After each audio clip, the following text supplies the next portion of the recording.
Try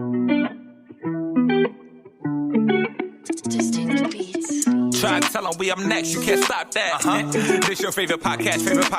Every show is lit, baby. You know what we finna do. Slick gon' talk that slick talk, he gon' get political. Okay. Do not switch topics, niggas is toxic. Poppy shots don't always saying something wrong, but if you don't like it, what we saying, nigga, oh well. We try to tell you, baby, this might not go well. This might not go. Hey, that's it, one take. We not even doing it again. Keep that, that's the one. Welcome back, ladies and gentlemen, to another episode of This Might Not Go Well. Yeah. Episode 148. We in the building. You ain't know who it is. It's the host with the most, B Breezy, aka Poppy Sazon.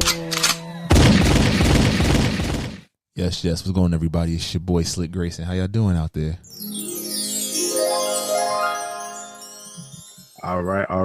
You already know what you have to do. You gotta download the live podcast app on iOS or Android, and please follow us on all social media at This Might Not Go Well. If any brand new deals, business opportunity, please email us at thismightnotgowell@gmail.com. All right, guys. Sorry for last week. We recorded episode 148, but we tried something new out, but it was only recorded on Slick side. So you only heard Slick audio, and it was already too late. So we decided to just take that week off and come back with a fresh episode. So this is the first episode of the new year. And thank y'all for joining with us, man. Big facts. All right, weekly check-ins. How you feeling? I'm chilling, man. A little tired, but I'm, I feel like new year, new energy type situation. I ain't been in the gym yet, but just, taking the time to reflect on, everything that happened especially the second half of last year. It was a big year for me personally and physically, career-wise, etc. So now using this time and energy to really, get back to the grind. I was tired as fuck. I think y'all probably heard it in the last few months of the episodes, the November, December episodes. We had fun, but I was burnt. And even right now, I'm tired as hell, but I'm excited to be back. Had a little 2.5 week reprieve. We recorded last week, like he said, it's just me talking to myself. So we might put that on the Patreon just for fun. So if you think we missed the topic, we didn't. It's a lost episode. There's half of audio you can hear. But it sounds crazy because it just sounds like you're talking to yourself the whole entire time. Because there's like a pause and then you went, oh yeah. So we might put it out on the Patreon. But we got a spicy TSA for you guys, and I think you're gonna really enjoy it. But let's get into it. We got a few little topics. We talked about a lot of stuff last week, so we don't feel like talking about it again because it is what it is. All right. So first of all, I just want to say R.I.P. to Big Jook. Yo Gotti's brother was gunned down at a funeral, and the reason why I put this on here not only because we lost someone, but Slick, the reason why this got me emotional was there was a lot of people on the comments, because a lot of people, there's this speculation and rumors that, Yo Gotti has something to do with Young Dolph's murder. So now that his brother passed away, there's a lot of people commenting on it. A lot of people are just championing this death of Yo Gotti's brother, which is kind of crazy because at the end of the day, family lives are being affected. It's like black men lives are being lost. There's two people that was putting money in other people's pocket, helping out their family. And I don't think we should be celebrating death like this. Yes, you can have a favorite artist. I love Drake, but I'm not going to sit here and root for him to kill other folks or, or have someone kill him or whatnot and champion that. I think we just kind of lost in society like that. Anything you would put? I respect it. I respect your point. I think it's definitely sad that we see the loss of life be glorified. And I think it's just social media going down the further dark hole. I feel like everybody that's running it wants to put the negative out when it comes to us. And it's like they push that information. So definitely just, sending prayers and healing energy to his family. Yeah, there's no morals because at a funeral. But anywho, on to the next news. Yo, Vince Staples dropped a trailer for his show that will be premiering on Netflix on February 15th, and I am excited because if you don't know who Vince Staples is, he's a rapper from California, but he gets a lot of credit for his lyricism and his song making abilities. But if you ever watch his interviews, Vince Staples is a character, and the way I'm just happy for it. You familiar with Vince Staples, right, Slick? Yeah, that's my guy. So I can't wait. It's already looking like it has some like Atlanta vibes to it. I can't wait for that. So shout out to Vince Staples for getting that done. Now Slick, this is what I really wanted to record this week for. What's your thoughts on the Mos Def versus Drake drama? All right. A lot of people, we don't have to play the audio. So Mos Def was asked during the podcast. I see why people want to take podcast equipment on the way, because this does a whole lot of drama on social media. So Mos Def was on the podcast, and the interviewer asked him, is Drake hip hop? And essentially, Mos Def said Drake is more pop than hip hop. And then he goes on to talk about, what will happen when everything collapses, when stuff is not here no more. Now, Slick, I have a question for you. Is Drake hip hop? Or do you agree with Mos Def thoughts? To me, he is, because I think hip hop is more popular. He's the face of hip hop. Now, you talking rap, that's a different conversation in my eyes.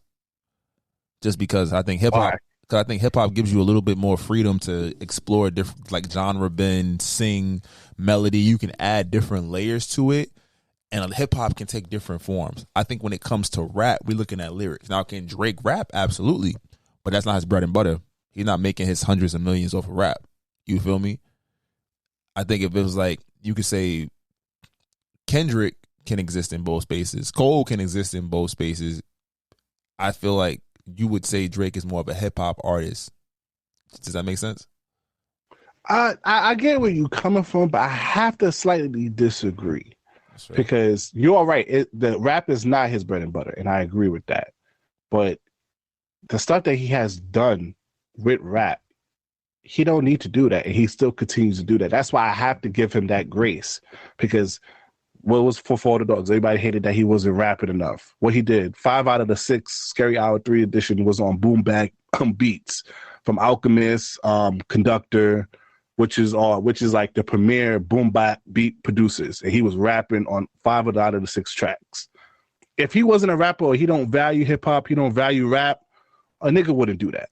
You know what I mean? So I feel like he has to exist in that same space with Kendrick and J. Cole, because he still puts an active foot into making sure he preserve his rap. You know what I mean? No, I respect that. But I think too, for the old heads, they're gonna always say what is and isn't hip hop. Like, even if you say you rapping over soul beats, you're not doing the singing, they'll own that and say they'll give more credit to that rap as opposed to like the hip hop artist that is multifaceted and doing the singing and such. I'm not saying Mos Def can't do hip hop as well, but his bread and butter was rap. He's gonna pop on the mic somewhere, you give him, and he's gonna drop bars. You feel me? Mm-hmm. And I think that's what it is. I think then it becomes a spin of like, hey, all right, everybody hates Drake, and that's what I saw. Old heads is and then it's like, it's his opinion. I think that's the thing about pods. It is your opinion. It just so happens that once you share your opinion, how it spins out can be anything. No, and I agree with that. But I think what pissed me off now, I can't. You know how I do the whole fuck Virginia, fuck Pusha T, fuck. I can't do that because Mos Def is from Brooklyn, so I can't do that with Mos Def. And Mos Def is the epitome of hip hop. I'm talking about. He's a poet. He's an artist with paint, rap, acting, play, sing. He does it all. What you think of what boom bap or what hip hop is originally was for, Mos Def is that. So I can never take that away. And he has one of her classic albums. So I don't like the comparison of Drake versus Mos Def in that regard, because those are two separate artists. And also Mos Def is a legend. You can't take that away from him.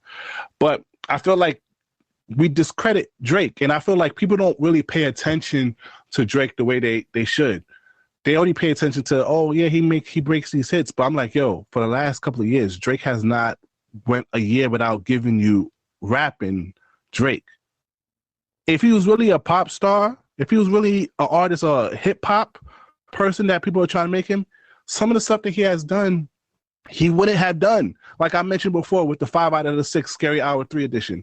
A nigga who was a hip hop wouldn't do that. A nigga wouldn't do that. He wouldn't rap and give you stories about my brother and all that other stuff. And also, you have to understand, every year Drake has given you rap. Okay, last year he had the Jack Harlow rapping on that. He in Scary Hours 2, before he released Scorpion, he gives you diplomatic immunity on Mata. He gets on other people's shit and raps. He elevates other regions. He gets features of him actually rapping. So yeah, he tries out new stuff because he's just a creative person. But Drake is a hip hop nerd, and I don't mean this in a disrespect. He has always given his knowledge, even to Pusha T.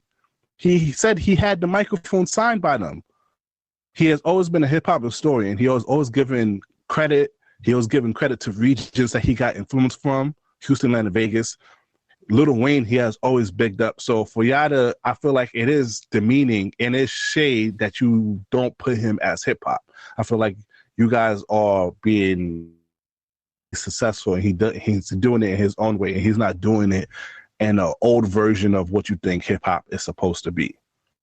And I think that was just corny in that sense. That's fair. But Mos Def is a legend, though. So, but I can't put him on that. But still, fuck everybody else on that list that I usually do, except for Mos Def. All right, before we get to our song of the week, the NFL playoffs is going crazy. Cam Newton was right. Bro. And that shorty has not apologized yet. Now, if Brock Purdy doesn't perform well this weekend, Slick, this shit is going to go crazy. Now, Philadelphia Eagles, I'm disappointed in you guys because y'all let the Buccaneers whoop your ass. Dallas Cowboys, I'm not surprised, bro. They do this every year, bro. Every year is the same shit. Niggas have an awesome season, and they come to the playoffs, and now you have the chance again, Bill Belichick, and you still staying with McCartney? Niggas is bugging the fuck out. Now, I'm excited for CJ Stroud and Lamar Jackson. I think that's going to be a tough game. The division series. Do you have a pick for the Super Bowl or Super Bowl winners? Right now, I'd probably say AFC. I'm still taking Baltimore, and NFC. I'm probably still riding with the 49ers. I think they still got too much talent, and then I think Baltimore clears them in the Super Bowl. Yeah, so if this is the 49ers versus the Baltimore Ravens, I'm definitely going for Lamar Jackson. But I'm excited, though. Yeah. Anything else you want to add before we get to our song of the week, buddy? No, we good, bro. Let's get this done so we can tell the audience how we kicking off 2024. Facts. All right. So that was our song of the week. You can find our previous song of the week on the Apple Music playlist or our Spotify music playlist. But that's not what you're here for. You're here for the people's choice, the people's favorite. Slick, and drop it.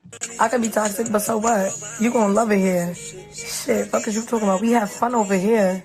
It's very fun here. And it's fun indeed. Welcome, ladies and gentlemen, to Toxic Service Announcement. All right. This week's TSA is bought by no one, but we got a special guest here with us. We have M in the building. Yes, give it up.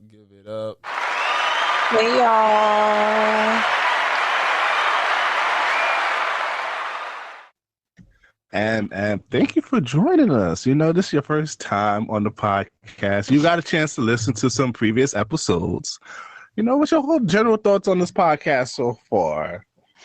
Well, first and foremost, thank you for having me. I think y'all are hilarious. Y'all are a hot mess. But it's a feel-good podcast. Like, if I just know that I'm gonna be laughing and smiling when I'm listening to y'all. So that's what I'll give as my feedback for now. But we'll see how I feel after being a guest. Dang, I'm about to say, okay. I heard you was ducking the smoke. That's crazy. This narrative needs to be killed. But here in our TSA, we get a little toxic here because it's a safe space to be.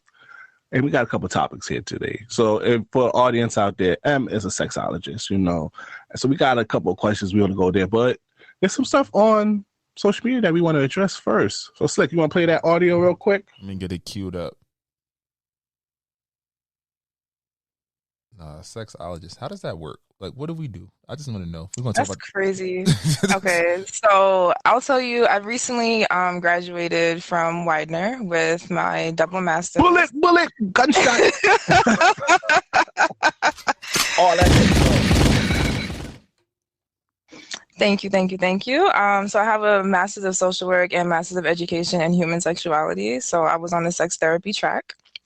And Yeah, so with being a sexologist, it's just understanding and exploring all things related to human sexuality. And that's not just limited to what you do behind closed doors, but it is about your identity, who you are as a person, what your interests are, what your preferences are, and really just getting to know more about yourself in that way. So that's pretty much what sexology is. People think I fuck my clients. I do not. I do not talk to people about like Damn, what I need to different change type my of major now. Oh my gosh. I do not talk to people about like, oh, specific positions and such. That's more like sex coaching, excuse me. But sex therapy is like alleviating whatever mental blockages might be in place when it comes to engaging in an enjoyable sex life. That's fire. So you talk to niggas that got ED? Yes, I do. Oh, damn. They're not so taking if your the blue chew root. not working. No, you can't take the blue Yeah. chew. You gotta take your maca root, your tonkat Ali. Oh, you know. I know. You know about the things. So you didn't really hear all our episodes, but we got this thing called the Big Three. Slick, tell her what's the Big You Three. gotta take your maca root, your beetroot powder, and your ashwagandha. It's gonna get you there. Yeah. Yeah, and some squats. Get the blood I'm about to flowing. say but you got the ones you could do regular squats. You could do like the thrust on. Never mind, I'm telling too much of my business. But Nah, you gotta do your dick pull ups. You feel me? You got the what wet, are they called? the wet towel shits. The Kegels. The wet towel The shit. dick pull-ups. Yeah. Yeah. You gotta get right. You gotta Get your shit right. It's all about blood flow. It's about blood flow. And if you're not waking up with the stiffy, you might want to talk to Em about her services and figure out what's going on with your big dog. But yeah, and it's not, sorry to cut you off, but it's not just about with ED, for example. That's just one area of sexuality, but like with ED, it's not always from a physical standpoint. It could be psychological, it could be relational. Like you may just not be compatible with that partner and they're not doing it for you. So I don't always jump to, oh, let's talk about getting you on a blue chew or like taking all these different pills or whatever the case might be. Let's actually talk about what your relationship is like, what your situationships are like, and are you feeling satisfied there? Is that contributing to an enjoyable sex life for you? Are you happy, like, or just different, or what is your stress load like, because that can also contribute as well to anybody, both men, women, and different. So it's all encompassing, mind, body, spirit. Everything is connected and can affect your sex life. I'm not gonna lie, I might have to hijack this section. This is interesting now. So real quick, what are your thoughts on like male performance enhancements such as like the blue chew, the honey pack? Because they were glorified online, but there's a lot of like health effects that like you're seeking pleasure for 1 or 2 attempts, but then it might fuck you up later on down the line. So like like when you're having these conversations about performance and ED and things of that nature, are those things that you rely on, or do you go like the more herbal route as we kind of alluded to earlier? So I meet the client where they are. Like it's if they want to talk more about like, okay, some people might say, I just want a quick fix. Like, what can you recommend? Like, can you like, because I don't prescribe anything. I'm not in the Like space to do licensed. that. But if someone wants a quick fix, okay, we can just talk about that. But if someone's like, okay, this is really affecting my psyche and how I view myself and my self-esteem, or like, because it could be like, for example, somebody might not feel the most confident about their penis size, and that can be a factor into why they're not performing the way that they would like to. And so is it a confidence thing? Like, so I'd rather explore it and meet the person where they are before I start making some specific suggestions about what could potentially support them with these male performance enhancers. Now, that's real. That's real. Because back in the day, like if I was trying to finish a sneaky leak situation, like it wasn't working out, he wouldn't work. I'd be like, damn, that's my body telling me you no good for me, girl. I'm sorry. Yeah, the body's gonna know before your mind catches up. Mm-hmm. That's what I always say. Like, damn, you fine, but you just don't do it for me no more. Yeah, just not compatible, unfortunately. Oh, this is good. Okay. She was ducking the smoke. She was so, fellas, remember, if it's not you not getting it up, sometimes it might not be you. It could be her. Damn, it's like, do women have like just too much of a headache? Do women have? Time out, real quick.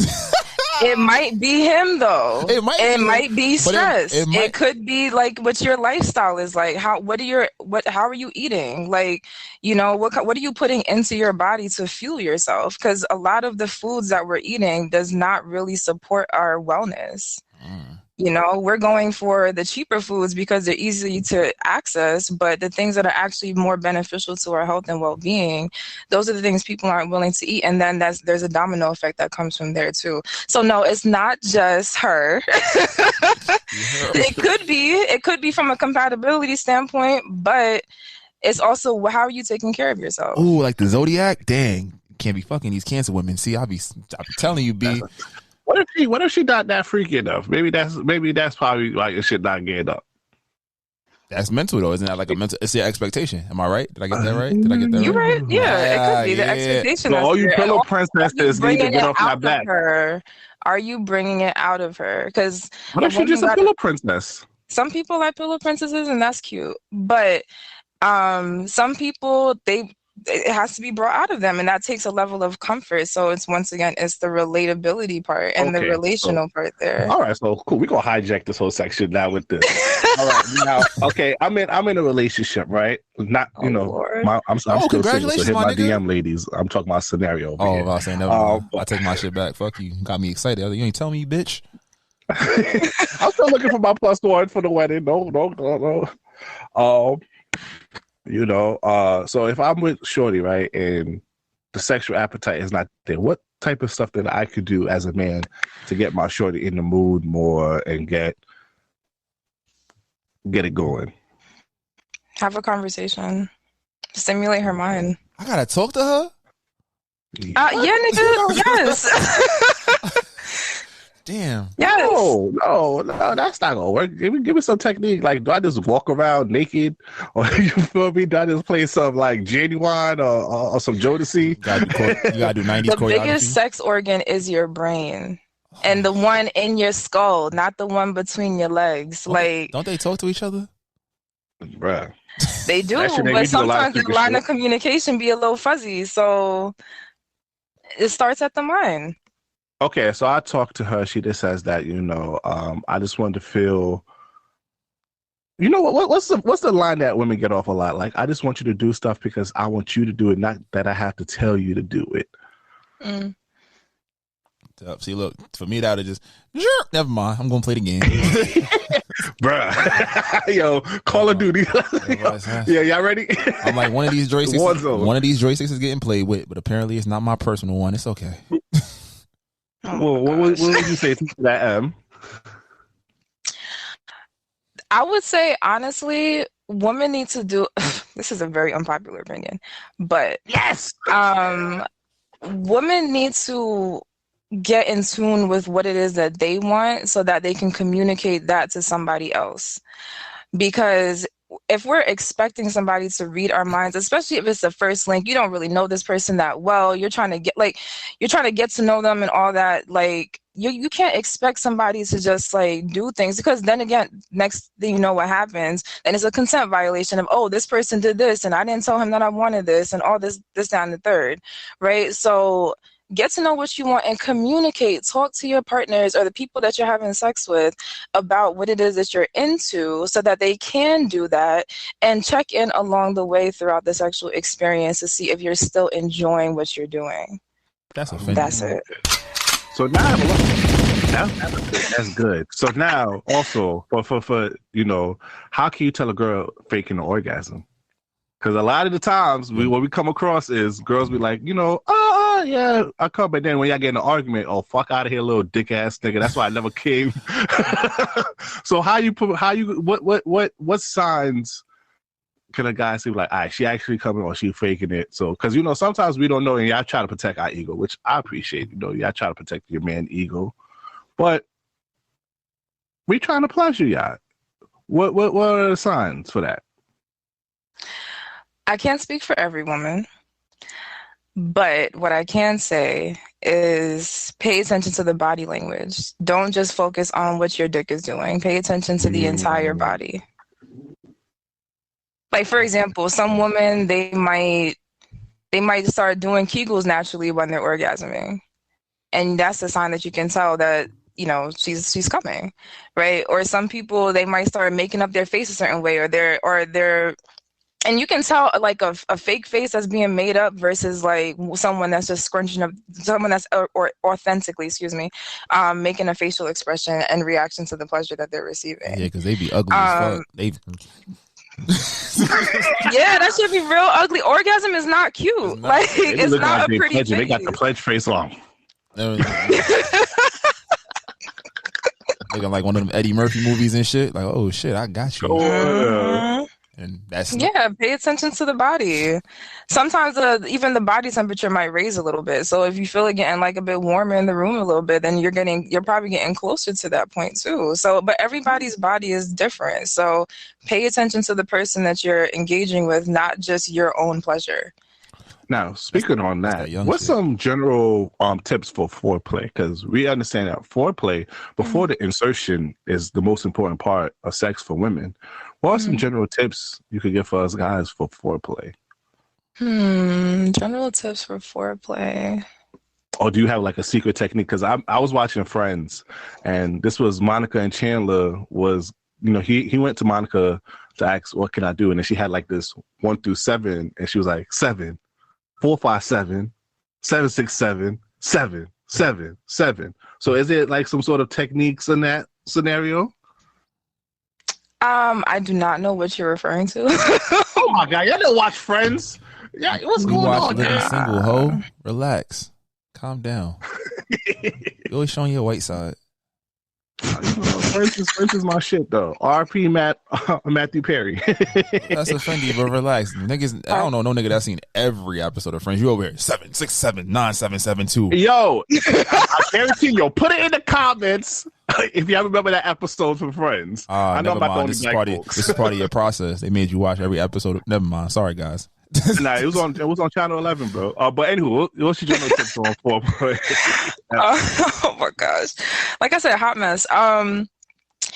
I would say, once again, everyone's body is different. Everyone's needs are different. So going back to that conversation to start, like, and not just a conversation about like, trying to set the mood, but like actually inquiring, like, what are the things that you like? What are you into? Like, what do you want to try together? Things like that, right? So I always say that for starting with conversation is a great point. And then from there, I would say increase the intimacy as best as you can, especially with like eye contact, like not just looking at the person's body, but looking at them in their eyes and taking in their energy, not just their physical space. Take in the energy that you're going to be engaging with. Also, if I want to like fast forward a little bit, like, because I'm seeing like the whole image in my head. That's why it's like a movie reel going through my head right now. Oh, you flashback. I hate when that shit happens at work, bro. Like, you ever had that? Like, you chilling at work and then you just get a sex flashback. You're like, damn. All the damn time.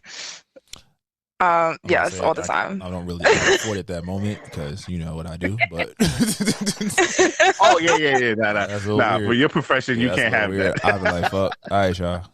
Be gone. but fast forward. Yeah, fast forward. Eat pussy, like, and don't be afraid. Don't just eat pussy for like 2 minutes and then stick it in. Like, actually take your time, put your whole face in it. Like, really enjoy eating pussy. Like, there's no better way to stimulate a woman than eating her pussy. Like, that's really gonna get her to that point and get her ready. Now, some of us guys read, like, what was the book called? Like, The Power of the Tongue or The Power of the Kiss. So some dudes do the 8 technique. Nigga, you read that shit? I never read that shit. I just experimented, and it's kind of fun down there. No, but some girls want you to nibble that shit like a chewy toy. Some girls want more clit stimulation. Some girls want clit with and finger insertion. What else you got to do down there? You could be down there for 35 minutes. She's not going to complain unless she just... You damn right. I mean, what if I get lockjaw, nigga? That's when you shift what you doing. You wildin', bro. I'm trying to be toxic over here, man. This is our first episode back, okay? I'm being toxic. You go down there and you just explore. Like, I ain't never been in this part of Pussy Town before. Let's see what this do. Okay. Yeah, just take, push the hair back. Just... like that. Sometimes you gotta roll in it. You gotta be this. You know me. I believe this was like to have a full beard, huh? It's like I feel like James. You gotta like when your mom used to beat you with a belt, you gotta block it like that. You gotta just lift the hood up. It's like pop, get it right into it. Or they get to that tense part. They try to fight you up. Like you was talking all that shit, huh? Now go make me a sandwich. Oh my God! So not only it helps you with a beard. I mean that's what the myth says, but that's what helps you with the foreplay. And do so. We know that, especially now, like the access to like visual, like a lot of they always say men are visual. How do you feel like the internet, social media, even the availability of porn is ruining sexual experience from a male and a female perspective? Oof. That's a good one, right? I know. It sets a unrealistic expectation because we don't see, for example, the transitions of positions and such in porn. So like it's gonna be clumsy. It's gonna be like you're gonna be laughing here and there. Like you might bust a fart here and there. Like when you bent over. Like it's gonna happen, but you don't see that in porn.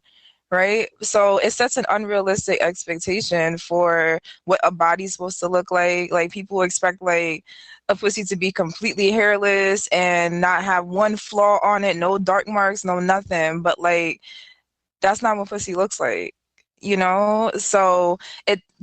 So same thing with like think about like BBL culture, right? Like we all see these people online and it's just like, okay, there's also natural bodies out there, but we're not appreciating that because we're just so used to scrolling and seeing somebody with a very slim waist and a fat ass and it's not natural. So then the comparison starts to come into play. The dick size comparison when you see porn and then you see what you might be working with or the person that what your partner was working with as well, and then getting disappointed about that too. So, or seeing squirting on camera and saying that like, oh, I can't squirt or she's squirting like liters of water or whatever the case might be. There's devices that go inside of the pussy in these porn scenes to make the squirt come out. So it sets this unrealistic expectation and a standard that is completely false because it's literally just entertainment, the same way that we're watching a show on television and it's all unrealistic. Like it's just it's completely inauthentic. I don't really care for it. Okay, speaking of squirt, is it true that here we go every woman has the ability to squirt? I wouldn't say every woman, but like it's very possible. Like 8 out of 10. I can't even give you a percentage or like it's like 7 out of 10. We're not expecting go chasing waterfalls type of stuff. We're not expecting you to have a whole, but maybe just a little puddle, a little trickle. Damn, a little trickle. Some girls got their water turned off. That's crazy. That's crazy. Water turned off is nuts. That's wild. Oh my God! You gotta pay that bill, girl. I'm about to say. But I also hear that some girls drink water and then you gotta press on their navel, and that's how some of them might squirt. Is that true? I mean, water intake in general is going to support your sex life, anyways. Like because you're going to be a lot wetter, you're going to be a lot more fluid in the bedroom, regardless. So when it comes to squirting, though.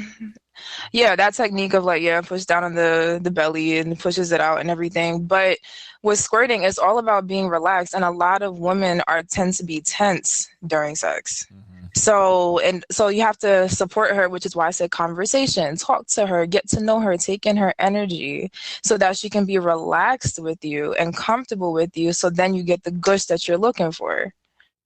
Talk her through it, because I know girls like niggas who talk them through it. Yes, we do. Okay. Now, on to just shit being visual. There's also a new wave of toys and whatnot. What's your take on just sexual toys? Because we have seen it take basically the young adult world by storm. There's toys in different sizes, different colors. Girls got full on. There's even AI robots. You feel me? There's literally everything. Do you think there's some people that think that it desensitized the coochie a little bit? There's some people saying that guys can't perform to that level. also girls to But isn't that more hold so? thoughts about. Isn't that because a lot of guys, like, again, going back to the porn conversation, isn't that 'cause a lot of niggas just be like, all right, I'm just trying to fuck for pleasure because I think I'm supposed to be, and you just pounding. You're right. Some niggas just go in there just thinking. One thing niggas be thinking, which was like a young stupid shit from when we was younger, like niggas think, oh, as long as you like thrusting hard, you killing that shit. And I'm like, no, nigga, she's in pain. If you and doggy, she pushing you back, hey nigga, you hurting her. That's not good. Okay? Niggas think you just thrust. No, but yeah. What's your thoughts on the whole toys? Toys are your best friend. Toys are your partner in crime when you're having sex.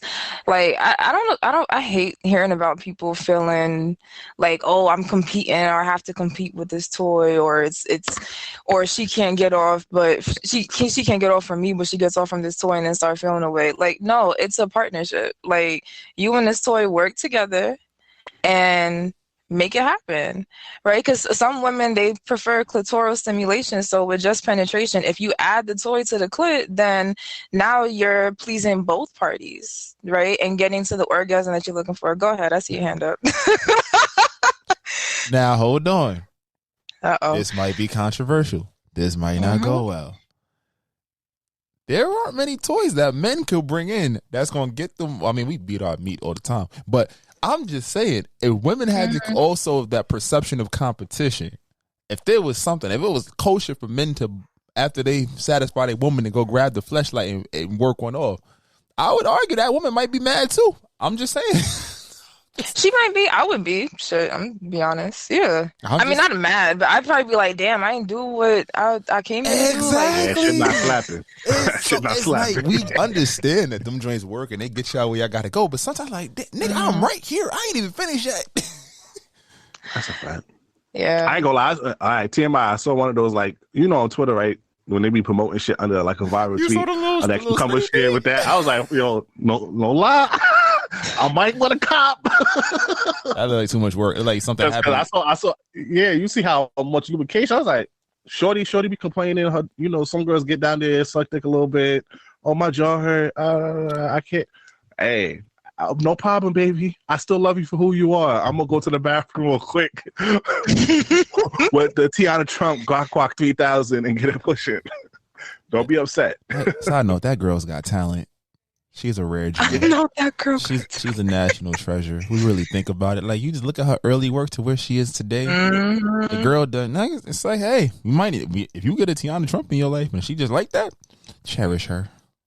Yep. Okay, so perfect. So that leads to our other conversation now. So one of the conversations for today, falling in love with a bop is great character development. Absolutely. Like, I think all my young men, women too, y'all can fall in love with a bop. Y'all usually do fall in love with a bop either way. I've been seeing some of y'all when y'all was younger and the type of niggas y'all. Yeah, don't. You look straight ahead, Em. I said nothing. It's important at your early age to fall in love with a whore, because it's great for character development. You cannot be in love with a thought in your early 30s or late, or even past your mid 20s, because bro, you're gonna go crazy. Nigga, and you might end up you'll kill yourself. You might end up killing. So it's important around high school, early college years. You fall in love with that girl, because like we all say on this podcast a lot. Hoes are fun. Hoes are great. Hoes are just good for the economy, for sociology. What happened to them? Nigga did not say good for the economy. I mean, if it's a sex worker and she's getting money, then okay, sure, yeah, it's good for the economy. If it's just a hoe that's being a hoe, then... Trump had people's pockets booming during the pandemic while he was fucking that porn star. I'm just saying. Yeah. Fair enough. So hoes are fun. Hoes, for some reason, I feel like hoes are into what guys like. They be into anime, they be into sports, but they're just like doing dick at that time. That's everybody got their weakness. Hoes have no filter with you. They understand who they are. They understand why they're there, and you just fall in love because like, this is perfect until you realize, dang. She started texting me at 8:30, hit me back at 11 a.m. the next day, like, yo, I fell asleep. No, bitch, she was doing dick. Yeah. and then mad niggas killed that shit. You be like, damn, gang. That's the worst. But that's it. That's character growth that you need, young fellas. That's what you need. That's how that's gonna make you a better person, and that's what you're gonna identify whole. I got a question. Go ahead. So when you're talking about like wife and a hoe, is this someone that is currently still hoeing or someone that's more of a reformed hoe? That's different. Reformed hoes, that's tough. That's different. You can never know. Different. You never really know. Because it's like a reformed hoe cool until you realize her wholeness extends farther than you thought it did. Yeah, you saw Michael Jordan. He won 3 championships and retired and came back. It's kind of like the reform hoe stuff, It's tough though, because the reform hoe comes in different tiers. You have a reform hoe who she hold around too much in one area now, so she want to calm down. So she not really, the wholeness in her hasn't been satisfied, but it's just because of her environment. She has to calm down her hoe until the heat is off of her. But then you have another reform hoe who's ready to be cuffed and be saved, and that want to do the whole 9 yards. And those are the ones that you cuff up with phone hoes. I don't mind a hoe. I love me honest hoe. The ones that I be hating is the lion hoe. A lion hoe, the worst hoe of all the hoes. Bro, lion hoes are the worst. Lion hoes are the worst. Like, don't come to me talking about you these, and this is why this is for me to be toxic. Yo, this is why I'm coming across now. You got a bunch of these girls around our age now who was hoes, but now they want to come to you like they retail price. No, bitch, you use. Okay, like, come on now. You are used out here. Act your price, okay? I mean, however, you won't be able to tell if the pussy was used though. That's a fact. No, you can. But some things you can't unhear or unsee. Depending on how you discovered her wholeness, you're gonna be like, damn, who taught you this? And also, women don't understand reputation is important for fellas. Like, if you gotta let me know if you was a hoe, so I know not to promote you to the streets. Like, I know not to put you in public like that. Damn, because there's nothing worse than when a line hoe tells you she wasn't hoe, and then you.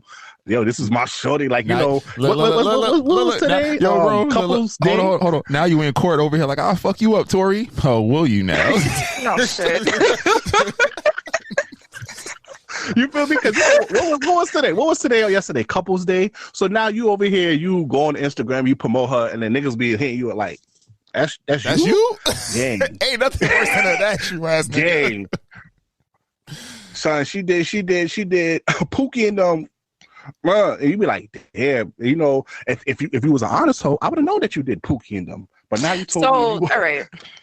I got a question for clarification. Let's get it. Okay. What would y'all say is the difference between a hoe and a sexually liberated woman? A sexually liberated woman's gonna own it. She'll tell you what it was. Yeah. Mm-hmm. I think that's honest hoe. Yeah. That's really what it is. I don't care about what you like. Honestly, I get to a point as long as it's not overlapping me. Like, and once you lie about it, that's where it's like, we almost had something. Versus like you. You try to rebrand? I hate a rebrand hoe. Oh my god, that shit. Rebrand, yo, that's crazy. That should be nasty. They just start going to the gym and shit. Born again Christian. Nah, they delete all the old pictures. Now you only see like a good 5 to 10 photos on this. They go to the gym. They eat healthy. They only drink like the skinny girl vodka. No tag photos. Mm-hmm. Oh, you the worst. I know you. I know everything about you. Don't you dare lie to these people. And now also you into candles and self-care and all that good stuff. Now that's the only thing you post on your story. Posting mantras and shit. What the fuck? Get out of my face. But what if it's evolution? Day 20 out of 365. Shut up. It could be growth. But wherever you left me at, that's where I'm remember you as. Don't play with me. I'm all for growth. I'm gonna be like, yo, you made it. I'm so proud of you. But I remember I was there. You feel me? Don't rebrand it. So that's why I said for all my hoes out there, I don't mind cuffing up home, but if you just gotta just be honest, like, let me know. Cause I tell you now, reputation is important. Like, I don't want to be out here with someone who I don't ever want to feel played. And I think that's the same thing for women too. You don't want to be with your partner and feel like you got played in the street and your partner wasn't honest with you. Now, granted, I don't want you to sit here and tell me like, yo, I fucked 600 niggas. And oh, my spirit. I was, I was gang. Like, you don't got to go into details about yo, but just. Nah, you know what's the worst? I'm Jenny from the block. You feel me? Nah. The worst way to find out. It depends. Nah, it's that game. It'd be at game nights and shit. Shit, you bring her around your niggas and y'all, back in the day, you had drinking games, play Kings, play Never Have Ever and shit. Or 21 Questions. Oh, you remember back on Empire? Chill. I'm still hurt from that day. Yo, bro. I remember when we was playing that. And Shorty started putting her fingers down on certain things. I was like, wow, y'all are judgy. Nah, it wasn't even like that. It's not judgy. It's not judgy. Shit, cool, but it's different. You was like, oh, I think I found the one. She found some cum often. No. I found the one, but she found some cum is nuts. Exactly, that's what she was on. Hey, it's just like, all right, cool. Like you just gonna say this shit. It was just the boldness to say it out loud. Like, these are my friends.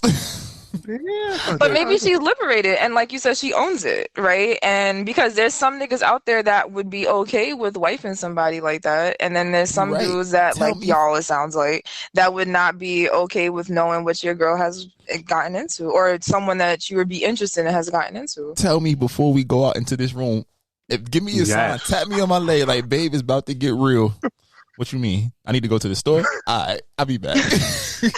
Yeah, you gotta let me know. You fucked in public. You did a threesome. You did X, Y, Z. You fucked a lot of niggas in the friend group. You gotta let me know everything. So I'll be like, oh shit, okay. Maybe you should stay home tonight. All right. So what about the reverse though? Like if Shorty starts to see you and okay, not y'all, excuse me, but some men here. Thank you very much. Yeah, whatever. We talking about 10 years ago. We good. We talking about 10 years ago. So niggas out there that are hoes, right? And gets a wholesome girl or whatever the case, gets any type of girl.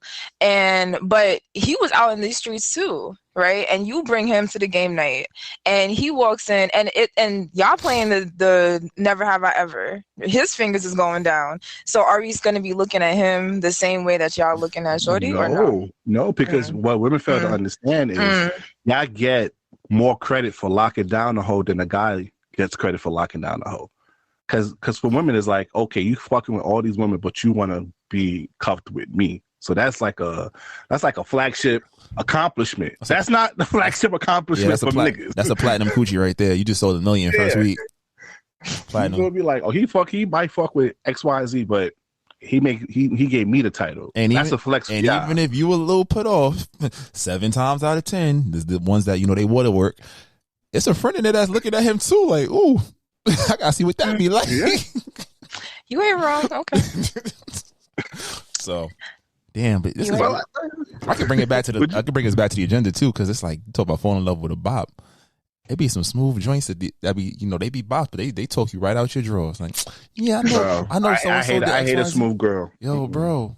I remember back in the day, I was like, I ain't gonna do nothing with this girl. I know. And 2 days later, I was in there with just my socks on. Like, damn, you got me. You feel me? Like, how many niggas you told this to, girl? Only you. And then she would touch your face and be like, only you, babe. You like, damn, you know she lying, but you fall in love with it still. That'd be the worst. And she hit you with this. So what you about to do?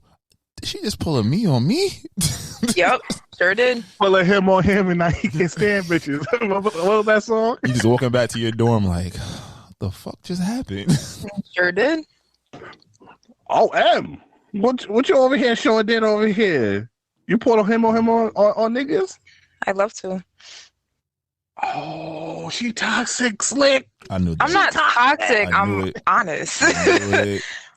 No, so you one of them smooth girls over here spitting game at niggas. I like to help people feel good. Oh, nah, she and dangerous. Just feel good for the moment. Nah, she dangerous. She dangerous. I like to make people feel good because she dangerous. I've been told that before, and she had wild game. No, you just triggered me. You just triggered me just now with that. Trigger, my bad. Trigger warning. Oh my God. That was well played. I give it to you. That was very well played. This was a very informative toxic segment. I'm not going to lie. Give me the girls with no game. Give me the girls who just know how to do that little I fuck shit for 3 times. And then if you don't say nothing, they walk out like, you should have said something. What? Yeah, give me those type of girls. Don't give me them girls that actually have game. She hit you with the Sharingan, and she expected you to move. I don't understand. Hey, this is that, and that's when I end up showing to your crib with the boombox. Like, bitch, take me back. Please don't. They call that stalking in 2024, bro. You wildin'. Yeah, please. They calling police. You light skin. They gonna love you. Is it stalking or fighting for your love? We have 2 different views. I don't think that's gonna matter on a police report. To be honest with you, police report is, come on now. Either you get shot in the foot or not. So I don't know. I feel like there needs to be a balance between men that are like really like overly lovey-dovey and all that, and having a little bit of grit to them. Like we need a balance here. Uh-oh. So wait, what was that balance look like? I need some more details. You just did something. I'm gonna just mute my mic and let y'all have this. He about to go stupid, and I'm just not gonna listen to this again because this is taking me back to like 100 episodes ago. Have fun. Oh my gosh. What was your question? I'm sorry. Can you just elaborate on that? Well, maybe it's my own talents that I have, but like dudes that are like extra lovey-dovey, like too over the top, like for example, like you talking about like boombox and the rain outside and I don't know, it's just too much, like in my opinion. Like, but wherein there can be a balance where you can have a bit of mystery about you, and that's still attractive. It doesn't have to be everything out in the open all the time. Is that for like the first year, or what about after a couple of years? I feel like after a couple of years, you'll know your girl enough to know what she would like or dislike. But there will be no more mystery behind that. You can still maintain mystery and have a relationship with somebody. How you maintain mystery after a couple of years in a relationship? My mom's been married for over 30 years, and she still is mysterious with my father. Okay, what does she do to be mysterious with your father? She don't let him know what scent she's wearing. Like, for example, sorry, excuse the sirens in the background. Oh, but you in the trap. I'm currently living in Philadelphia, so yes. Them niggas in fucking niggas got bed and dirt bikes. They going crazy over there. Young bull. Oh gosh, I can't stand the Philly slang. But anyways, yeah, like she may not let him know like everything that she's thinking, or she'll hide like whatever scent that she might be wearing from him. Like after she takes a shower or something like that, like she'll like spray something on, but he don't know that it's not her body wash, and she knows that he doesn't know that it's actually perfume that she just put on. So there's like little things that she does to just like maintain a sense of mystery about him, to keep him allured, opposed to just having everything laid out in front of him and then there's nothing to keep him on his toes. Okay, so what's mysterious things that you would want the guy to be like? He can't laugh at certain things, like he got to keep it play, he got to be a little stoic. What's some of the stuff? I would like if someone doesn't just like, how do I explain this? 'Cause I'm seeing it in my head, but I'm trying to explain it. Someone that's like keeps me guessing a little bit, like doesn't just. I mean, yes, I like transparency. Don't get me wrong. Like, don't be lying to me about shit. But at the same time, don't let me guess too easily, because I can suss things out like real quick. So keep me informed, keep me intrigued. I'm trying to think of like something specific that's like I could explain here. This is sounding Delulu over here. This is sounding Delulu. Is nuts. How does that sound Delulu? How you want me to keep mystery and keep you guessing, or like keep you on your toes and be in a relationship? Now I could say if we just started talking, then yeah, I'm gonna keep some type of mystery because you don't really know me too much. But after a while, it's kind of like if you know me and we've been in a relationship for a while, like there can be a surprise that you can offer to me based on what you know about me. opposed to always asking right away, like, okay, well, what do you, like, for example, something so simple, like dinner. What are we having for dinner tonight? What do you want? Oh, let's figure it out. Okay, I've been with you for all this time, so let me surprise you and bring you your favorite meal. I wasn't gonna guess that. So that's mysterious. In some senses, it can be. Okay, hey, this is you. I'm not gonna judge you. This is a free space over here, Em. Also sexually as well, like saying, like, pulling out something that you probably never tried before that you always wanted to, but like you were researching about it, you were looking into it, bringing a new sex toy into the room or something like that I had no idea that you got. Or new partner. That could work too. We could talk about it. Okay. I'm gonna let it ride. I think that's so. The most important stuff is to have some mysterious still. So don't reveal all your cards, even if you're in a relationship. Yeah. Always keep something hidden. Not hidden, but keep it under wraps for yourself. You always have to keep something for yourself. Okay, I can respect that. I can respect that. Slick, you can come back. It's not too bad. That was a good one. I'm gonna respect it. I was making sure. That almost got bad. All right. Before we go, do you know about the orange pill, Slick and M? Yes. The workout place? All right. If you don't know, the orange pill theme is similar to what she's saying about the mystery thing, a little bit, slightly. And the theory goes that if you hand your partner an orange and they peel it for you without being asked, then it's a sign you got to keep her. What's your thoughts? No, nothing. Y'all just silent over here. So she hands me an orange peel and I peel it for her, but she doesn't use her words. I love right. her. That's where I'm stuck. But I like, don't. But that's what it says. But if I don't, I'm looking at it now. What happens if I take and eat it myself? What does that mean? I was hungry. You selfish. You all about yourself. If you hand me a piece of fruit and I'm not paying attention, I just might eat that shit though. Like I'm just. But it's one of those mysterious things that Emma's talking about. You just gotta all know your partner and know that you got to come with some type of surprise and just be like, you know what, I think she wants me to peel it for her without asking. That's stupid. I feel like, okay, yes, use your words, like ask if somebody can do this for you, but at the same time, if you willingly offer to do that for somebody, that doesn't, I mean, it doesn't, none of this none of this says that like this is not the person for you, right? But you're not using your words to communicate what you want or what you need from this person. So that doesn't necessarily mean that they don't want it. If you're communicating and then they don't, then that's a different story. Now, a lot of question now, would you mind buttering? Now you at IHOP with your significant other. He ordered some waffles. Would you apply that butter for him while we're in public? Yeah. Would you butter his waffles? Hey, yo, what? Okay, I sent it from the podcast page on Twitter. It's not from my account, so get that video loaded up. But I just wanted to get M's perspective first before we play this video. Would I butter his waffles?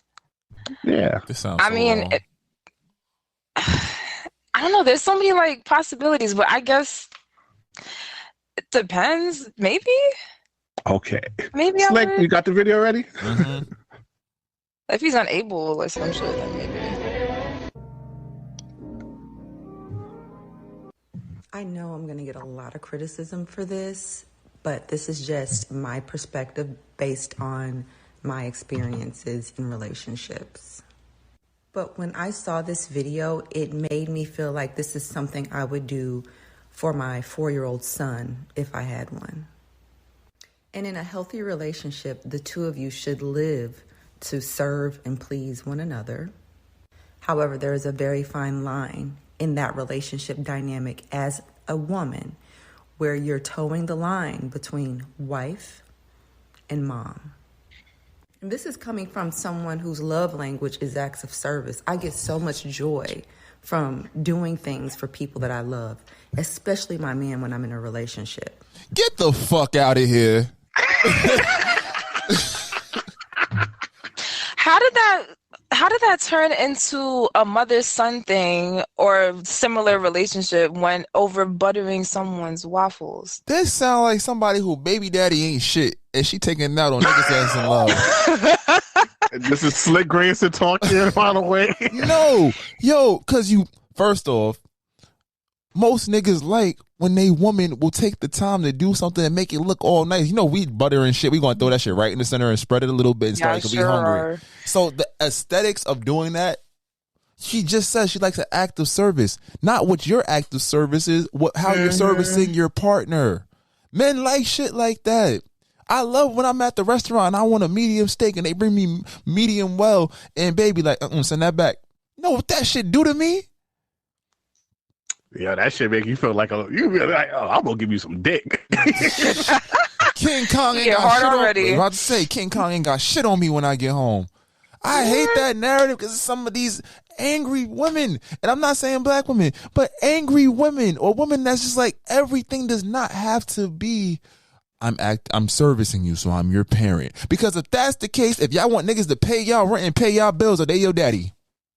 It's giving bitter. Oh, he potted. Are you potted now? I just don't like that shit. That shit is annoying. Cause I'm going to preface this like this is mean. It might not come off well. You know it's not going to come off well, but it's going to do stuff like this. We're going to talk about it. And a man is going to tell you that when you love somebody, there is going to be some shit that you're like, damn, I'm going to do this because I know it's going to make you feel special. I'm going to pay for your nails because I know that it's like, oh shit, yeah, daddy, you made me feel great. I get it. Right? You gonna make something, you gonna do something. I'm like, yo, it might seem so minuscule, but it's like, oh shit, I dead appreciate this. I'm gonna enjoy the fuck out this waffle for real now. And I seen a bunch of women in the comments. They also allude to the whole making a plate for your man at the function, yes, or stuff like that. We nuts. They don't like that. They feel like that's servitude. You shouldn't be. That's crazy. I'm sorry. I'm tired of people. Like, I don't know where these people got this whole new narrative around, like, oh, don't do this for your man. Don't do that for your man. But this, that, and the third. Because women would be dead ass pissed off if they want something from somebody or something that's been ingrained in like what we're taught to receive from the man that we're dating. If they don't end up doing that for us, then it's all hell breaks loose, and then that nigga ends up on the list, and it's like, oh, he can't take me to this place, or we can't do this, that, and the third. And it's like, no, I'm tired of these narratives that are now coming out. Yo, like, we can still serve our men if we want to, and serving looks different in every relationship, right? But we can still show up for our men. It does not just have to be. It's social media that's fucking all of us up. Honestly, and 80% of the shit most of this shit is skits. That's the annoying part. But it's just like, yo, it's some dickhead that's gonna believe this. And I'm not buttering your waffle. I'm not bringing you food. Just gonna put me in my mom or masculine. Shut the fuck up. Like when they put out that list of like, oh, the top places not to take on a first date or some shit like that, and I'm like, yo, for bowling, come on, like. Now people are going to say, oh, I don't want to go bowling because it was on this list or because people said X, Y, and Z. Like, come on, man. We don't think for yourself. If it feels good to you, do it. We the only culture that do this dumb shit too. That shit that get me tight. You'll never see no white people saying, don't take me to Cracker Barrel. Like, they lined up outside, okay? OD, like mini golf and shit. They fine with that. You know? Let's go, Linda Jean. Let's go have us a time. Eugene. Shit got me tight. I don't have nothing to say. Y'all said all my sentiments. I thought we was gonna have a debate, but I'm glad we all on the same plane. Oh, this is stupid. It was fucking dumb. Cause you gonna literally like, yo, that's like when niggas say the shit about simping. If I like her, yes, nigga, I am simping. I don't care. That's my woman. That's not simping. You just like your woman. Is that simp? I feel like people change the definition. The simping is when you are doing all this stuff for a person that do not like you. And you know that person don't like you, but you're just trying to do stuff for that person. That's simping. But if I'm with my shorty gonna get anything she wants. Yeah, like that boombox in the rain is simping. Whoa, chill out, gang. That's my specialty. What you doing over here? Ain't no my boombox trick, okay? We got to bring it back to the 80s. You feel me? Damn. Got him. Nah. Damn, you just want to make you a mixtape. We used to get that shit back off in the day, son. You make a girl a tape. What? You guys share a playlist with her now. Playlist. Nah, because you're not gonna stop talking to me and fuck a new nigga to the playlist I make you. Like, you're not about to fuck it to Rihanna in the future. No. That's when you update it and you just start putting mad fuck shit. Fuck you, you hoe. I don't want you back. Oh, bitch, get out the way. Oh, nah. Oh, gosh. I'd be so pissed. I'd be so pissed. Yeah, thanks. Like, I ain't sharing no playlist. I'm gonna remove everything and put a whole bunch of rock and like Slipknot, some screamo type shit. Like, all right, yeah, if you gonna fuck to this, you're gonna fuck up the whole mood. But okay, to close out this episode, we do this thing called Choose One. And this week's Choose One is: would you rather have your life narrated or have a theme music for your whole entire life? Choose Who's one. picking the theme music? You? I'm you. You could pick a theme song. Oh. But you only get one though. Oh. And you about to have a whole playlist for you. I was ready for the playlist. Like, okay.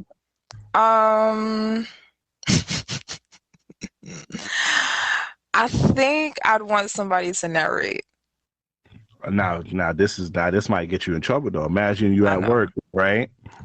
and your boss tells you to do something. M looked at her blessed like, you got me fucked up. You hear that? Your boss can hear that. Be like, what? Let them niggas know you got me fucked up. So you would rather have your life narrated? Now, who will be the voice? Morgan Freeman? But you have Cardi B. I think Cardi B would be nice. Nah, I would want Alicia Keys to narrate my life. Nah, and I'm not telling a girl who over here give me fish and hot chocolate narrate my life over here. Come on now. You know what she trying to feed Mos Def over there? Come on now. I love her voice. Like, I just love her voice. I love Alicia Keys. So that's you crazy fish and hot chocolate, but you're right though. That is a crazy combination. Like, that's bubble guts. He was eating food and going home. That nigga was going. He was trying to take a shit. That's a laxative right there. Oh, Slick, which one you choose, Slick? Theme music, because I walk around like my life is a sitcom anyway. So it's like, you know, somebody say some wild shit, and you just look, or something. The other day end on some weird ass shit, and you, everybody hates Slick, like some wild shit like that. That should be fire. So you do the theme song, so you do the Everybody Hates Slick theme song. I don't know though. I think I might now the theme song has to be something that could be used pretty much for everything though. So it's like I can't do what you will call it, a wild song. You know, I can't put like some drill music or some like Clay, some K Flock and shit, gaga boom when I'm just waking up in the morning. You know, like that shit not healthy for your soul. You feel me? I might want to go with the narration. But who I would have now? I want someone with a London accent. I need Idris Elba. Yeah, I need my shit to sound like fancy. So when Shorty hear it, be like, oh shit, this nigga must be dope. He got his whole life narration, and he might be. You know what? I think that will help me out in the long run. So we'll go with the narration. You know, okay, y'all can call me crazy for this, but I've always had this thought since I was a child that like there's literally people just watching from somewhere in my life as it's happening, or all of our lives as it's happening. Like I'm like on a show for somebody out in the universe just watching like all this fuckery that's happening.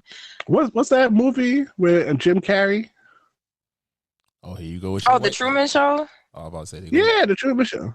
It's like, I'm gonna need you to get to your white bag, okay? It's like no, nothing white culture, nothing over here. Nah, movies. Okay, Dr. Umar. Nigga don't know Friends. Nigga don't know Jim Carrey. I don't give a fuck. Yeah, fair. So you feel like your life is a Truman Show, like niggas is. I really do. Like, I've always felt like people were just watching me and laughing at, like, yo, what the fuck this girl got going on in her life right now? Like, Wait, what the fuck is that going on in your life? That niggas. I'm talking about in like a funny way, like just like, yo, Emily just be choosing like some of the craziest decisions sometimes. Like, she's nuts. Like, Nah, I already know niggas gave up on me on my show. Niggas canceled season 2 already on my shit because they be like, yeah, Brian doing some fuck shit. We canceling it. so I have a would you rather for y'all. Or choose one. Okay. This is the first, actually. So, would you rather be a voyeur at a sex party or be an exhibitionist at a sex party? That's funny. That's like the third time this voyeur word has come up in my personal life in the last couple. Maybe it's a sign. So can you explain more for people who don't know what's a voyeur and what's an exhibitionist? Yes. So a voyeur is somebody that enjoys watching people have sex, and an exhibitionist is someone that enjoys being watched. That's tough. That's tough though. Got y'all thinking. I'm single in this, right? Because I don't want to be an expeditionist and have my girl get fucked too. Like that. This is your story, so choose. So okay, choose cool. how you please. Because I know a lot of couples who break up off of shit like that. I don't know if I would. Well, I mean, I watch people have sex with porn, so it's like I already do. I'm talking about in person, like in real life sex party. Nah, because I might have to end up being an expeditionist because my dick gonna get hard and I'm gonna want to join in. So I might just be an expeditionist. I ain't gonna hold you. I might. I do like because woman is gonna watch you just slam dunk this chick and be like, "Good job." You watch porn, so I mean, it's like live action. But I could pause it. I could fast forward to my favorite part. You can go to the bar or the bathroom. And come back and shit might be done already. It might be rotations. It might be like a show. Like, might hit next. Yeah. Coming to the stage. Yeah. Niggas do go to the strip club too, so it might smell crazy in there though. So I might just rather I'll probably exhibition though, because it might smell like wow, but dunk because it's like mad random sex happening. So you know what? Not necessarily. I might treat this like a competitive game. Like, you feel me? Niggas cheer me on. Like, like he's on fire. Let's go. Nigga, hype me up. I'm gonna look at these niggas while I'm hearing from Donkey. Like, yo, hype me up, gang. Hype me up. I need the energy. Like, you know how Goku do the spirit bomb. All the energy. A nigga might need some spirit, to complete the mission. So I'm fucking with it. What would you choose? What would I choose? Oof. So I've done both. I see y'all faces. Hey. What, y'all got questions or something? But wait for you to answer. I'm trying to think. What would I choose? I'd be a voyeur. I just love watching bodies on bodies. I love it. Like, there's especially black bodies. Like, I love watching black people have sex. It's just so passionate. It's like, you did this before. I have. She just said I've done both. That's what I said, and that's what's. I'm so glad your job doesn't require you to listen to people, because I was like, nigga. I barely listen to myself.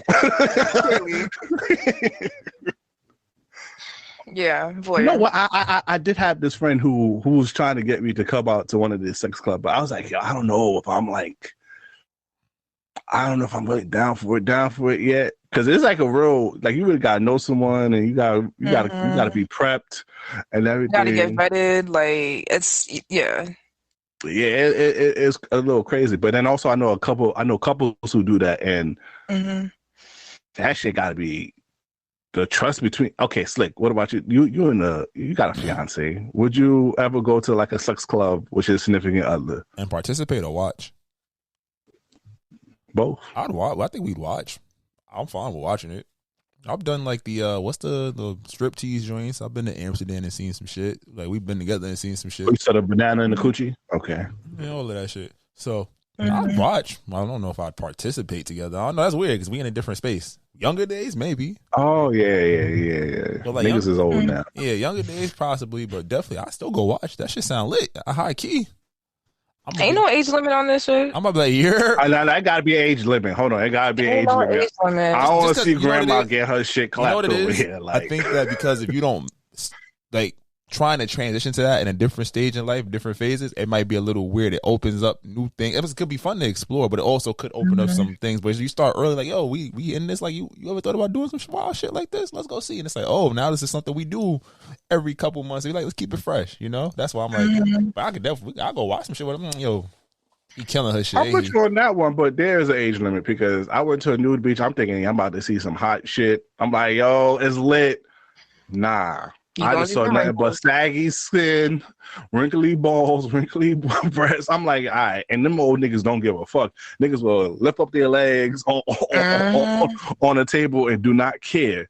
Nah, it gotta be an age limit, at least for the sex club that I want to watch or participate in. Yeah, I mean, some sex clubs, like, to get vetted, you got to show a picture, like, because they want to see, like, what type of people they're going to be welcoming into their space, and they want to choose, like, the attractiveness that they want to welcome into their space, too. So it all depends on where you go. That means I'm valid. Let's do this, Slick. I'm valid. I could get in. Let's do this. For Patreon, for our Patreon, let's do a vlog going to a sex club. You can't do that. Can't do that. No, we know. We just gonna go there. You know, probably record ourselves before we go in there and record ourselves afterwards and do like a first impression of it. Y'all going together to the sex club? Oh, that's cute. Whoa, chill out. Sounds like a date night. I never agreed to shit. I just looked at him like y'all just. You just shut down my whole idea now. There's a lot of niggas that's in the group chat right now saying, "Pause. Good job, B."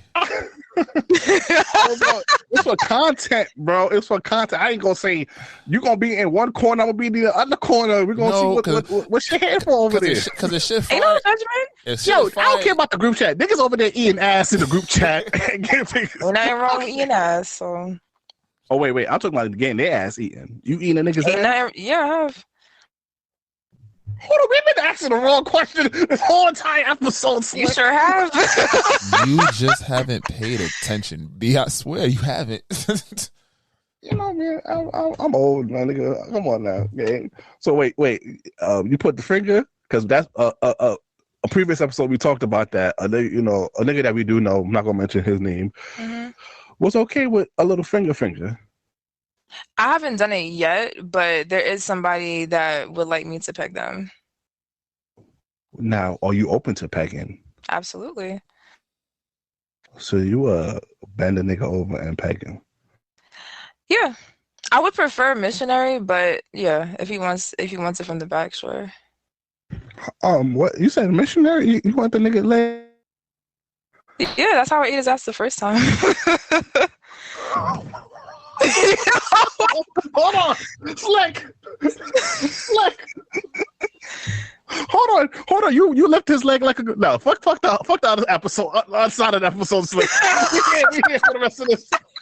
Hold on. You lift his leg like a convertible top. Wait, you lift his leg like a convertible top? I didn't lift it. At first, I was just doing what I was doing, and then like his legs went up, and I looked up, and I was like, "Oh, okay." And then I just held them back. Yeah. Wait, you held his leg? Yeah, I held his legs back, and then at one point I took my pearls. Hold on. My pearls. Keep this nigga shit like a convertible top over here. Oh my god. Yeah, then I have one hand on his leg and then the other hand on his dick. Yeah. He was experienced then. He wanted. He was like he. So now is it gay for him to ask you like, yo, can you get me right down there? Or he has to continue giving you the leg taunt. That's not gay. So a man tell you like, yo, baby, I need my ass licked. Because shorties be telling you that. If a woman is doing it to a man, that's not gay. Yeah, I don't think that's gay, bro. It's just weird for us to ask. I think it's our own shit. I don't think it's gay. Yeah, that's our own shit. It's like you good with the finger or the peg? Oh, what nigga? What? He said, I ain't in this shit. Nope. I was minding my business. I just jumped in to interject about masculinity. That's all I said. Okay. What was one of the wild requests a nigga that you had relations with asked for? A wild? Oof. Because I heard some niggas have some like weird fetishes with foot. They might want. I know. I heard about a nigga who made his girl dress up in a cow outfit because that was his like. Wasn't that Dwight Howard? Oh no, it was like a kitty suit. Oh yeah, I did hear about that. What was probably the wild request? A wild request? Not wild, but just I don't like really think of things like, as wild because I'm just so open. But I think actually, well, this isn't. Well, I guess it's wild now, or it was wild at first, but now I'm kind of used to it. Pissing on someone. Wait, you pissed on someone? Yeah, and I do it often. So wait, hold on. Yo, you look so perplexed. It's hilarious. And wait, do you let guys pee on you? No, I haven't done it yet, but I am open to it from this one particular person. Oh shit, R. Kelly will love you. Oh, no, don't put me and that man in the same sentence. Fuck out of here. I rebuke it. So do you do it like in a shower, or you lay out that the black garbage bag and you're like, all right, cool. Lay down and pee on you. I've done it in the shower before. I've had him lay in like the bathtub. I've at his crib because he has hardwood floor, like laid out towels and he was just laying on the floor. He recently just got me a splash blanket that's waterproof. And it absorbs like up to a liter of water so that I could just like when he comes over, because I have carpet, so when he comes over I could just like squat over him and piss at my place. It's like, you don't got questions, sis. Like, hold on, we got someone here. We've been asking the wrong question. We asking excellent question, educational questions and shit. We got M. I'm about to say I don't kink shame, so I don't care. I said whatever. Do what you do. Obviously, dressing up is the norm now. Is there any like weird outfits or anything like that that I've gotten into? Mm-hmm. Weird. No, I'm not. That's not like conventional.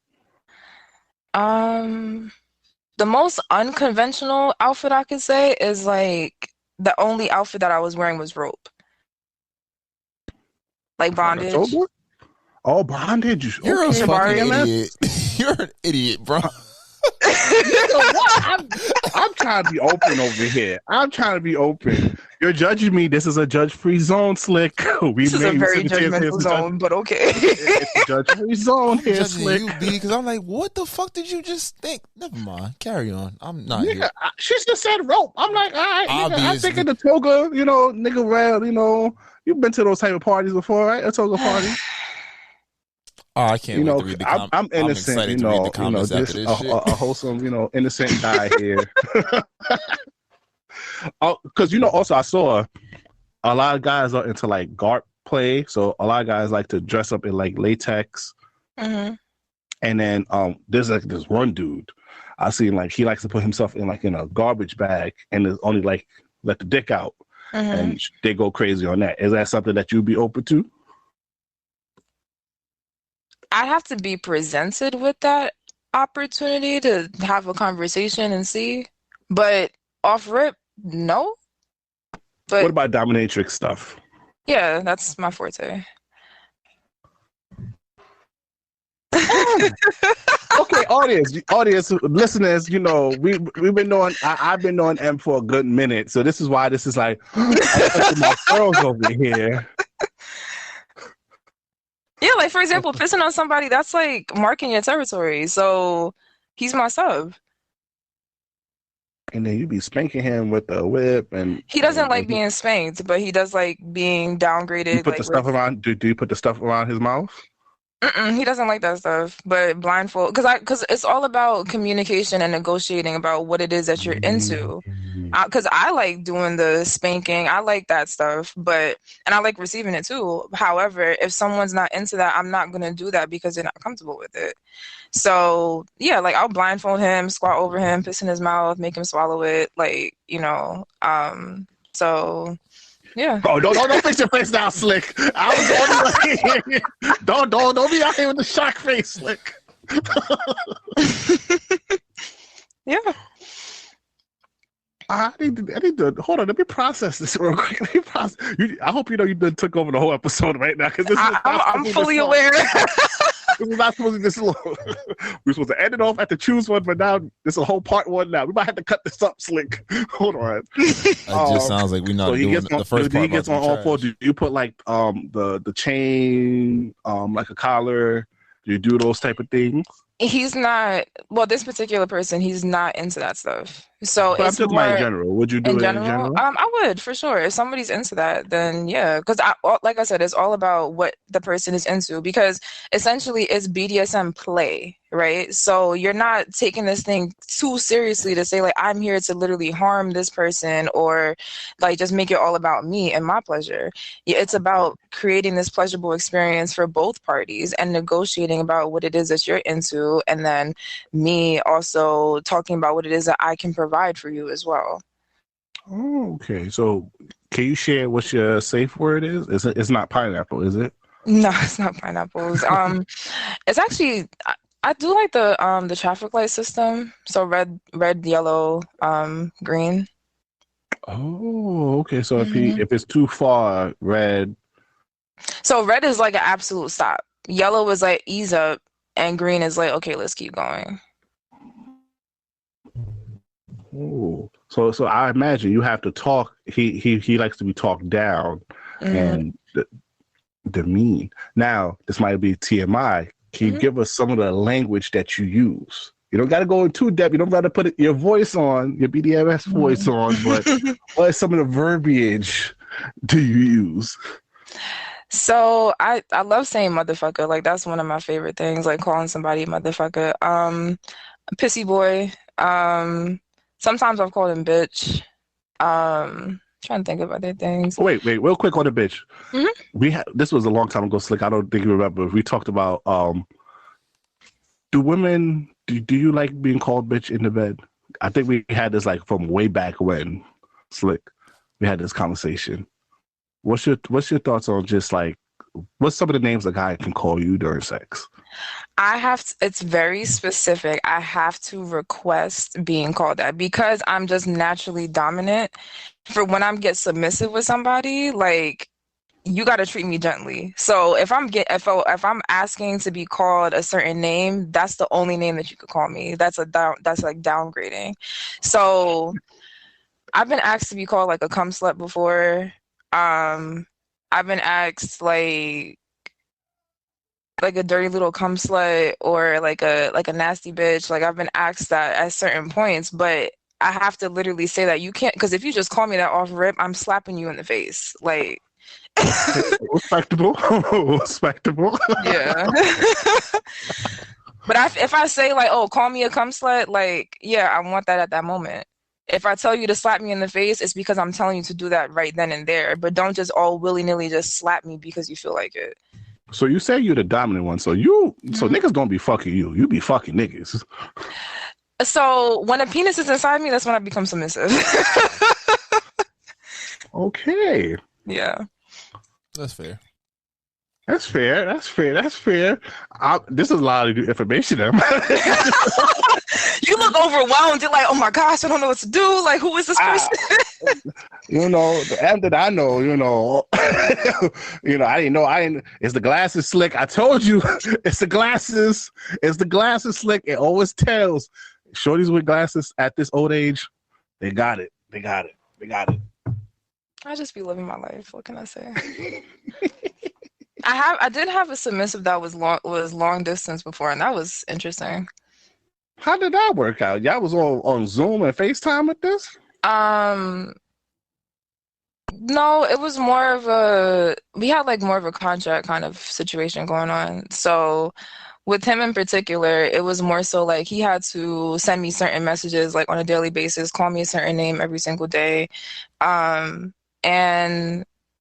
The main thing with him was because, okay, when it's long distance, it's more service oriented about like, what can you do for me? So while I was in school, for example, I would send him articles and say like, highlight the most important details for me. Like, so I don't have to be the one that's reading through everything. Like you're the one that's going through it and highlighting. And so I can just like skim through, get what I need and move on. So essentially you're trying to help make my life a little bit easier, even though you're at a distance. However, he was somebody that I unfortunately had to punish rather often. And yo, y'all faces is hilarious.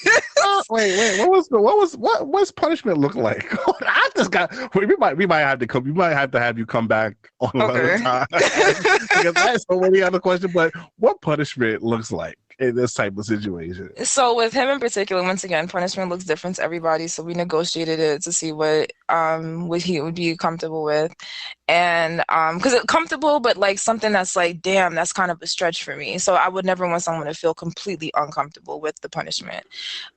So for him, since he was into anal play, I told him that he had to. Yo, we gotta start recording. We need to start visually recording this podcast. We gotta start visually recording this. Continue, though. Sorry. No, you good.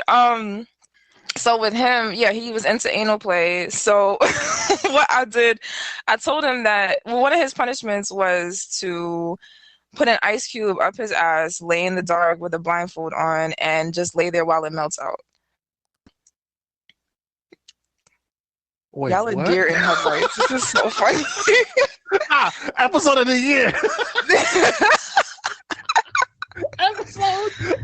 Wait, hold on. You made this nigga sit in the dark in his own crib by himself with an Alex Cube in his ass. Mm-hmm. Nah, you're a fucking G. Nah. Clap it up for her, Slick.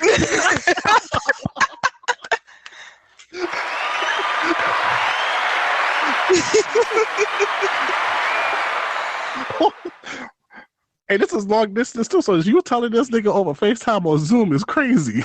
Yeah. I was like, you're not doing what I'm telling you to do, so now it's time for you to do your punishment. What was his anal play stuff? Like, this nigga just...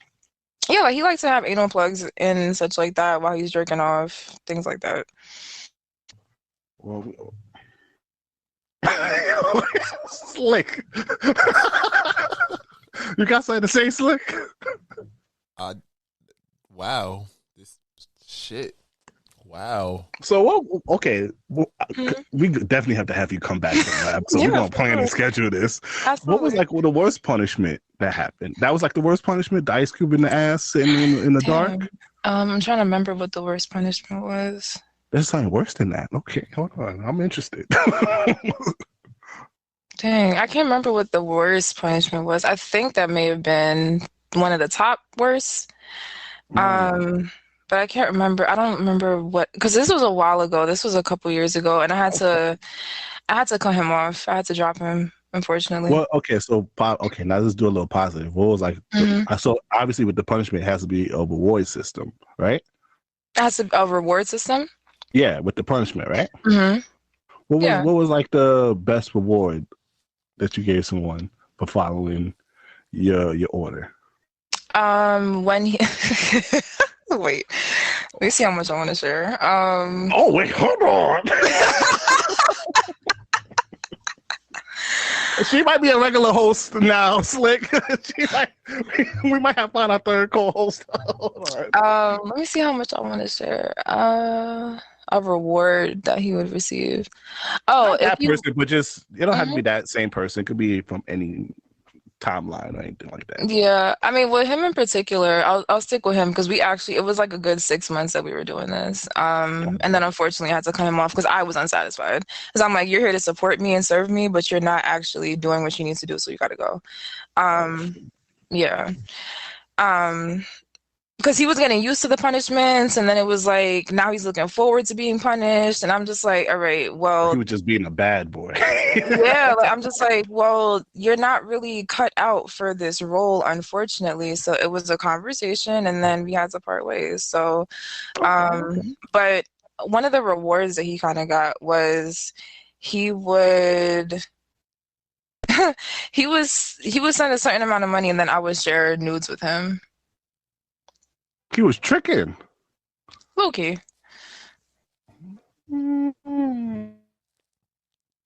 Or he buy me Now that we learned a little. So your nudes is not just regular nudes. Is your nudes a little more artistic? Like you put a little more pizzazz. You do a little more angles and photo shoots behind your nudes. Yes, I do. Okay. Those that I've seen, they know. So. Okay. Shout out to you, Em. Okay, I respect this. Okay, I mean, we do have to record, but I mean, we gonna have you back. I'm letting you know now. I'm gonna hit you up, and we gonna have you come back on this episode, maybe often now. Yeah.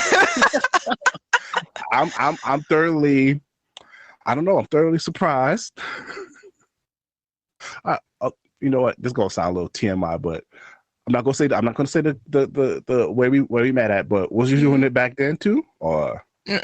No. Okay. Because I'm about to say if niggas was on that area doing that, I'd have been like, wow, niggas is giving it up crazy back then. But we don't have to go to that in depth. Nah, I wasn't not then. This was more so. I want to say since 2019. So it's relatively. How did you find out that you was into things of that nature? I'm thoroughly. Yeah. So back in 2000, like I think it was 20. Yeah. It was around 2019. So the pandemic turned you out. Nah. Well, I will say I was always interested in this lifestyle in general. Like it was just something that I was just drawn to, but I never actually explored it myself. And then I just started putting myself out there, like meeting new people and like going to different events and such like that. And then I was starting to get tied up and like in the shibari rope world and everything. Oh, so Japanese shit. Right. Yeah. So when I was doing that, and I was doing photo shoots with that, like all those different things. Yeah. I was somebody's muse for like a little bit. I was doing it was a foot model photo shoot that I was doing, but it also involved shibari at the same time. So what ended up happening, I was like a muse at someone's like birthday party or something while somebody was like stimulating me with different toys. And I was like, yo, this is really interesting. Like, let me like learn more about it. So I identify as a switch where I could go between dominant and submissive. But when it comes to me being submissive, I have to really not like the Will Smith switch, right? Switch, no. No.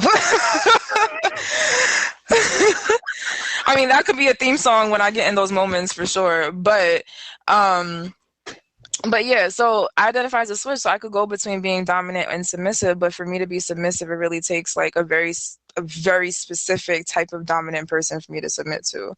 So I was on the submissive side, but then I started realizing like, no, I actually want to learn more and like be more on the dominant side. So then I started purchasing some of the items myself and like learning more about them. And then introducing them with like sex partners that I had at the time, and then just trying things on myself as well, doing more research and putting myself in these different spaces. And then after a while, I was like, this is literally just who I am, because it felt so authentic to me. Okay, we really have to, I just have one more question. Like, how do you know, like, what's the dominant, like, how do you know a person, because you said that a person has to be more dominant than you. Is it something that they give off? Is it like they just take control? They just kind of like, nah, you about to take this type stuff, or what? So I prefer and I give sensual domination. So I'm not just like, oh, I'm changing whips and all that. Yeah, we got a visual record this. Because Slick, I'm sorry. Just popped up. I'm sorry, Adam. Continue. No, when he pops up, it's just crazy. Dang. What you asked me again? About the dominant and how you're a sensual dominant. Yeah, so I consider myself to be more of a sensual dom. So, and I prefer someone that's more of a sensual dom. So by being a sensual dom, there's different types of doms out there. So some people, they're more of like chains, like literally chains and whips excite me, like do all the like aggressive hardcore things. And then there's some people where like more like myself, which is more like, okay, I like to be in touch with the senses and with the entire body and explore the entire body. And I like when someone does that with me too, because I find, Like a feather. yeah, like feathers. I'm trying to think, like even like candle wax. What else? Like I'm more about sensation play. Okay. Yeah, So it so got like to touch really, all five senses for you. yeah, so like sometimes, or like sensory deprivation, like if you blindfold me or something like that, so I can't see what's going on or what's going to happen, or blindfolding someone else so they can't see what's going to happen, but they just feel it on their body. So I really like to tap into sensuality more than the aggressive part. So, and I prefer that with somebody on the receiving end when I'm being submissive to someone else. So yes, it is an energy. It is a connection. I have to have a rapport with somebody before I can even submit to that person, because I have tried it before. We're not having a rapport, and I did not like, not that I didn't like how I felt, because I felt safe, but it was more so like I just didn't feel as connected to the experience because I was in my head, because I'm like, I don't really know this person and their intentions that well. But yeah, so it's definitely the energy. It's definitely the way that like you just talk to me as a person, and you care about me as a person, and you make that clear that that you care. And also there just has to be like, just have to have like a dominant spirit about you, because some people, they might say that they're dominant, but like but once again, it's a compatibility thing too, because somebody might want to submit to somebody that I may not want to submit to, because I don't feel like they're dominant enough for me. So it varies. Okay, I respect that. I respect that. Now I want you to end it off in a nice little educational statement.